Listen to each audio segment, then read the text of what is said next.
নিক পোথাস কি খুঁজছেন হন্যে হয়ে, অশান্ত মনে তপ্ত গরমে মাঠ ছেড়ে টাইগার অ্যাসিস্ট্যান্ট কোচ কেন গ্যালারিতে? সেই প্রশ্নের উত্তর খুঁজতে যেতে হবে সাগরিকার ২২ গজে। রহস্যের জট খুলবে পারভেজ হোসেন ইমনের মারদাঙ্গা ছক্কার মার দেখে। সেন্টার উইকেটে নিজের ব্যাটে শান দিচ্ছিলেন ব্যাটিং ওস্তাদকে পাশে রেখে। ওদিকে বেচারা পোথাস মহা টায়ার্ড বল খুঁজতে খুঁজতে।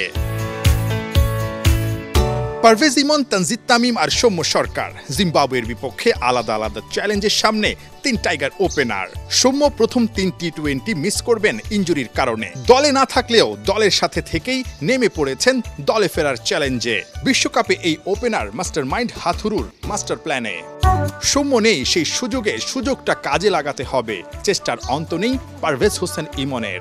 নতুন করে নজরে নির্বাচকদের। ডিপিএল এ ৩ সেঞ্চুরি ২ 50-তে সবার উপরে লিডার বোর্ডে। ইমনের টি-২০ অভিষেক সেই ১.৫ বছর আগে জিম্বাবুয়ের বিপক্ষে হারারেতে।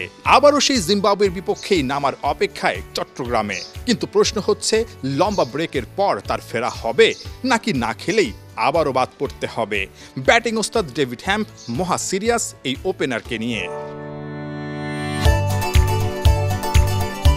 ইমন আপাতত ব্যাকআপ ওপেনার টিম ম্যানেজমেন্টের চোখে। কারো ইনজুরি কপাল খুলে দিতে পারে এই বাহাতি ড্যাশিং ওপেনারের। সব ঠিক থাকলে লিটনের সাথে ওপেনিংয়ে এই সিরিজে দেখা যাবে তানজিদ হাসান তামিমকে। শুধু তাই না, ছোট তামিম আছে বিশ্বকাপের বড় ভাবনাতে। টিম ম্যানেজমেন্ট তার পারফরম্যান্স চোখে চোখে রাখবে এই সিরিজে।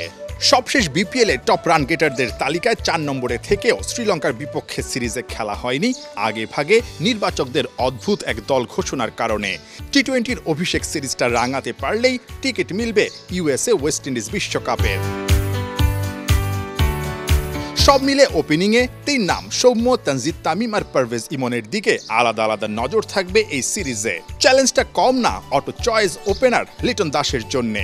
ফর্মে যে তাকে ফিরতেই হবে, না হলে। নাহিয়ান বিন জসিম, ৭১, চট্টগ্রাম।